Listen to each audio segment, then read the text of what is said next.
Je crois que vous allez bien ce matin. Alors, nous poursuivons ce dimanche matin avec notre série de décryptages relativement à la loi des finances de la République du Cameroun. Nous engrangeons notre 9e épisode de ce décryptage pour pouvoir clôturer avec les dispositions portantes sur le Code général des impôts et en connu quelques innovations ou alors quelques compléments et rajouts afin de pouvoir passer aux différentes procédures fiscales dans notre épisode 10. Alors, ce matin, nous allons parler dans notre 9e épisode des droits d'enregistrement et des droits de timbre, voire des timbres d'aéroport. Nous, dit le législateur, en ce qui concerne ces lois-là. Alors, déjà, nous devons noter que les droits d'enregistrement représentent tout simplement des impôts et taxes que nous payons lors de l'enregistrement d'un acte devant huissier. Donc, lors d'enregistrement d'un acte juridique, ça peut être un bail, ça peut être une vente, etc. Alors, pour ce qui est des droits des timbres, voire aéroport, c'est tout simplement des timbres qui doivent être payés sur certains documents spécifiques ou alors des timbres sur les droits d'aéroport, dépendamment de certains critères que nous aurons le temps de décrypter tout au long de notre déroulé. Alors, le législateur nous dit, en ce qui concerne les droits d'enregistrement, nous avons deux types, les droits proportionnels et les droits dégressifs ou progressifs. Alors, pour ce qui est des droits proportionnels, en plus des dispositions telles que régies dans le Code général des impôts, le législateur nous dit que les baux ruraux à usage commercial et non compris les baux à usage d'habitation sont enregistrés au taux moyen de 5%. C'est pour tout simplement dire que pour tous les bails que peuvent payer les contribuables pour des immeubles à des fins de commerce, à des fins d'usage d'entreprise, on paye des droits d'enregistrement à hauteur de 5% de la valeur annuelle de ce bail-là. Alors, les baux à usage d'habitation, lorsqu'ils sont en zone urbaine, au taux réduit de 2%. Donc, pour ce qui est des droits d'enregistrement pour les immeubles loués pour des fins d'habitation de famille et résidence, donc lorsqu'ils sont en ville ou en métropole, le législateur nous demande de s'acquitter de 2% de la valeur annuelle du bail comme à titre de droit d'enregistrement. Et lorsqu'ils sont en zone rurale, au taux super réduit de 1% dans le même cadre. Alors, en ce qui concerne les droits d'enregistrement au taux de droit progressif ou dégressif, les mutations en vue de la construction-vente ou de la location-vente, les mutations par décès, la loi fixe des taux ainsi qu'ils suivent. De 0 à 5 millions de francs, 1% de la valeur, de 5 millions 1 francs à 10 millions, 2%, de 10 millions 1 francs à 50 millions, 3%, de 50 millions 1 francs à 500 millions, 4%, et de plus de 500 millions, 5%.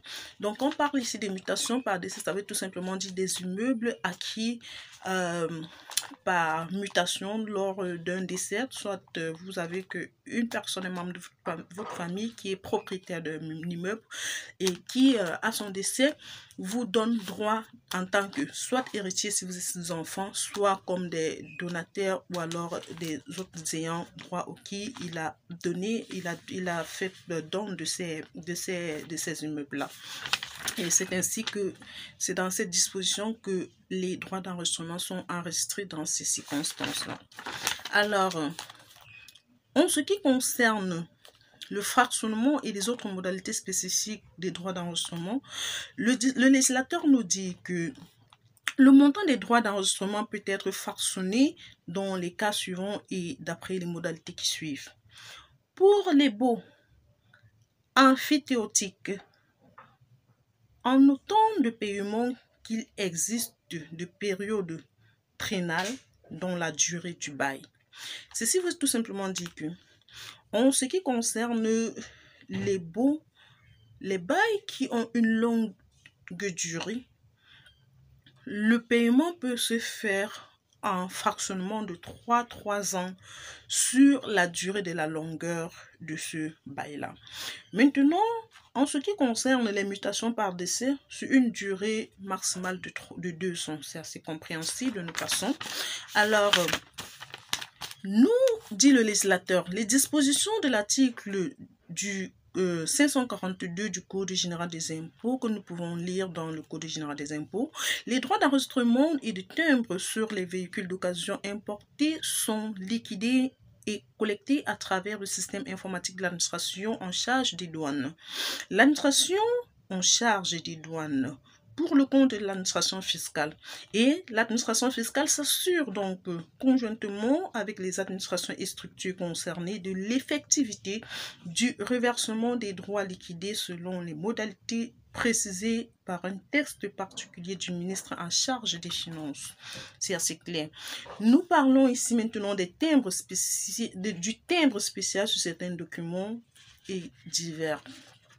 Pour la carte de résident délivrée aux membres des congrégations religieuses, pour la carte des résidents délivrée aux membres des congrégations religieuses dûment reconnues, aux conjoints sans emploi ou aux enfants mineurs à la charge des expatriés, ainsi qu'aux conjoints expatriés lorsque ces membres conservent leur nationalité d'origine, payent sur leur carte de résident des droits de timbre à hauteur de 75 000 francs. De même, 100 000 francs sont payés pour la délivrance du permis de recherche scientifique pour les étrangers. C'est assez clair, il y en a redit. Alors, de la taxe sur la propriété immobilière. Cette taxe n'est pas harmonisée en zone SEMAP. Alors, au Cameroun, la taxe foncière est exigible le 1er janvier de l'année d'imposition. Elle doit être acquittée spontanément sur déclaration du redevable ou de son représentant ou sur la base d'une déclaration pré-remplie dans les délais prévus par la déclaration et le paiement de l'IRPP, l'impôt sur les revenus des personnes physiques, des professionnels, des non-professionnels, autant pour moi, des non-professionnels, donc il s'agit des salariés. Alors, en ce qui concerne donc les droits de timbre d'aéroport, le législateur nous dit les voies internationaux hors CEMAC. Sur les voies internationaux hors CEMAC, les droits de timbre sont fixés ainsi qu'ils suivent. 40 000 francs par personne par voyage en classe économique, 75 000 francs par personne et par voyage en classe premium, 120 000 francs par personne et par voyage en classe affaires et 300 000 francs par personne et par voyage en première classe. C'est sur ces mots que nous allons clôturer notre décryptage portant sur les dispositions relatives aux innovations du Code général des impôts pour la loi des finances de l'année 2025 pour la République du Cameroun. Et nous allons donc poursuivre dans notre prochain épisode avec les procédures fiscales dans notre épisode 10. Sur ce, portez-vous bien, prenez bien soin de vous et une fois de plus, bienvenue aux nouvelles et aux nouveaux arrivants. Sentez-vous à l'aise. Si vous avez des préoccupations, vous pouvez me les poser en commentaire que je me chargerai volontiers et en toute amabilité de vous les répondre dans la limite de mes disponibilités. Je vous prie de bien prendre soin de vous. Soyez assez objectifs. Nous avons dit 2025, c'est l'année du développement personnel, l'année de la connaissance du soi et l'année où chacun prend sa vie en main.